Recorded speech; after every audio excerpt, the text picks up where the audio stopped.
So today's very exciting. I've finally just arrived in the Indian city of Lucknow, a city that was at the centre of the 1857 war, known in Britain as the Indian Mutiny. Here is the first war of independence. Lucknow is a huge city in the Indian state of Uttar Pradesh, northeast of Delhi. In 1857, when the mutiny began, it had only recently been annexed by the East India Company and was a hotbed of anger, a place ripe for insurrection. There was less than 1,000 British troops in the vicinity of Lucknow, and they were separated and spread out across the region. They were massively outnumbered by the sepoys. In charge here was Brigadier General Sir Henry Montgomery Lawrence, Henry Lawrence as he's most commonly known. Like so many great British officers of the era, he was a tough Scots-Irishman. He was an experienced administrator who had served in the First Anglo-Burmese War before making his name in the Punjab. He had arrived in Lucknow in March 1857, just 2 months before the Sepoy Mutiny began. Lawrence lived here at the Residency, the place that is to be at the centre of today's story. It was a large building originally constructed in 1780. Historian Saul David wrote that surrounding the Residency was the official district, which covered an area in excess of 60 acres. It contained a variety of detached buildings, including a banqueting hall, treasury, hospital, church, storerooms and houses for Lawrence's subordinates, and was entered through a brick archway known as the Bailey Guard Gate. As soon as word reached Lawrence of the outbreak of the mutiny at Meerut, he began to prepare. Ditches were dug, walls were loopholed, artillery was put into position. Even a number of local buildings outside of the compound were demolished to maximise fields of fire. Lawrence was determined that his small force would have every advantage possible. You can still visit the compound today. It's wonderfully preserved. One thing with the Residency compound here is it's actually really big. You kind of don't get a sense of how big it is till you come. And the Residency grounds where we're exploring now, they're not even the whole thing. It's not even the whole perimeter that was defended in 1857. When the local Bengal regiments mutinied, Lawrence and the Europeans of the area were here and ready for them. But, showing overconfidence, Lawrence led his small force out of the Residency to bring the mutineers to battle. The fight at Chinhut or Chinhat was a disaster that saw the British and their loyal sepoys well beaten and forced back to their compound. So the small British garrison here was surrounded by about 8,000 rebel troops. Those rebels, as you can see, had heavy artillery and they were willing to use them. On the 30th of June, the bombardment began. The cannons began to fire. And a VC was won by Corporal William Oxenden of the 32nd Foot. His VC citation says, "For distinguished gallantry in saving the life of Mr. Kappa of the Bengal Civil Service by extricating him from the ruins of the veranda which had fallen on him, Corporal Oxenden being for 10 minutes exposed to a heavy fire while doing so."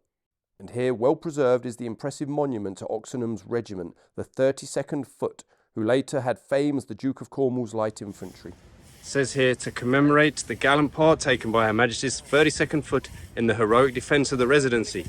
Also to the memory of the officers, NCOs, men, women and children of the regiment who perished here and at Cawnpore. Okay guys, I just want to take a quick break there to mention my website, redcoathistory.com. Sign up for my newsletter and receive your free ebook all about the Battle of Isandlwana.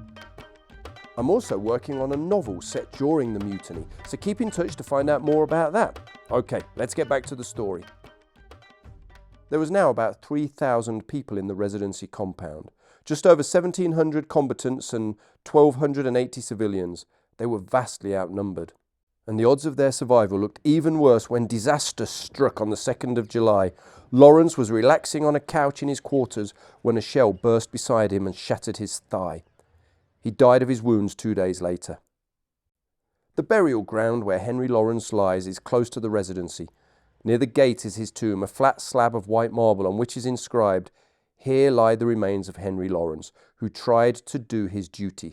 May the Lord have mercy on his soul." A fitting epitaph for any warrior. I must say the cemetery here is in fantastic condition. My local friends tell me that a lot of work's gone into cleaning this place up recently, and you can really tell. Colonel John Inglis of the 32nd now took command as the fighting grew heavier. The sepoys and their allies were numerous and they were brave. They attacked constantly, but Their biggest problem was that despite their numbers and their weaponry, there was no real overall command and control, and things began to break down, which is why their attacks were repulsed. Against all the odds, the exhausted and overstretched defenders hung on. At the main entrance to the compound is the Bailey Guard Gate. It's named after Colonel Bailey, a former resident of Lucknow. It was here that burly Jock Aitken and his devoted band of sepoys of the 13th Native Infantry dug in and held it throughout the entire siege.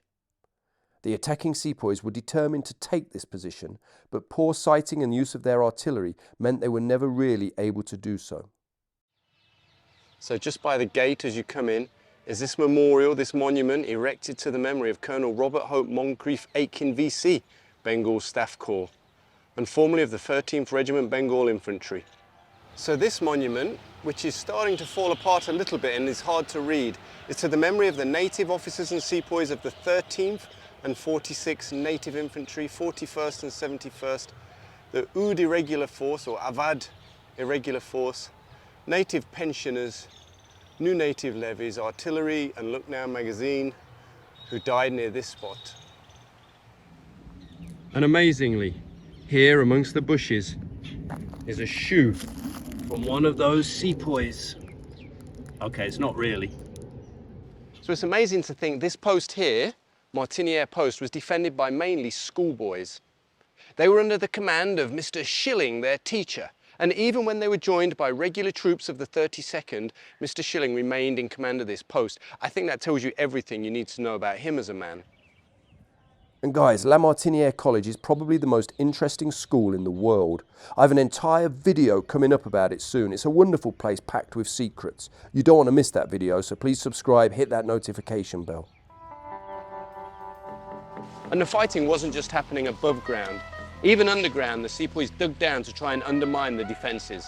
At the slightest noise, the defenders would jump to the floor, listening intently.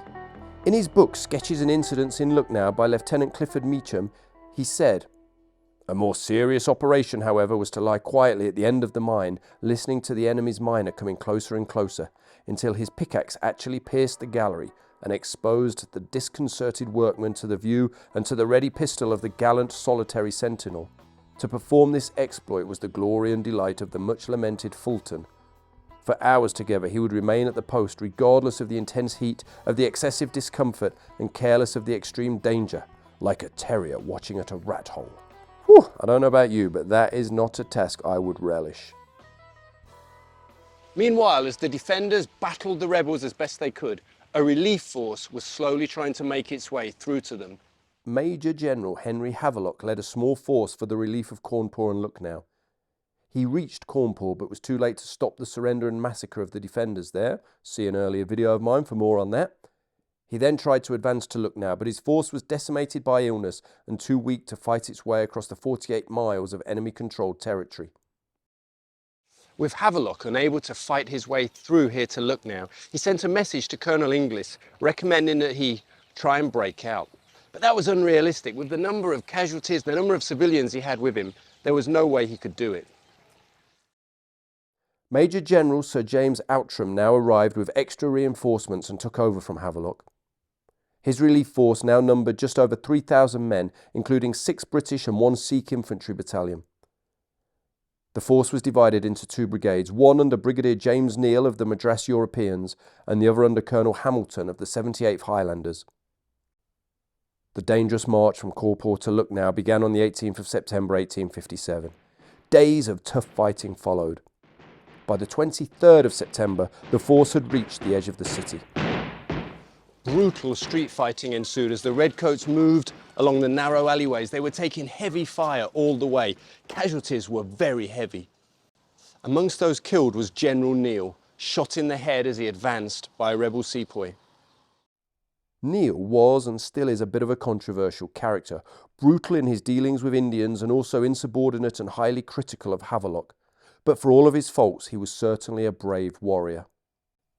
On the 25th of September, Havelock and Outram's force finally reached the Residency. The siege had been going on for 87 days, but there was still no end in sight.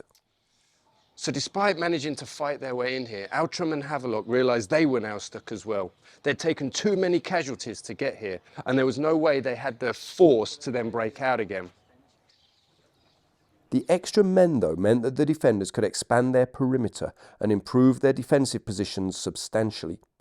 By a sheer stroke of luck, extra food that had been hidden by Lawrence under the Residency was finally discovered. This meant that the men could prepare for more battles to come without the fear of going hungry. But the battle was far from over. The sepoys were strong, they were stubborn, and they were determined to keep fighting. Soon I'm going to be looking at the relief of Lucknow, when Campbell's relief force battered their way through, winning the most ever Victoria Crosses in a single day. It's an amazing story packed with bravery and daring do. Subscribe and hit the notification bell so that you don't miss it.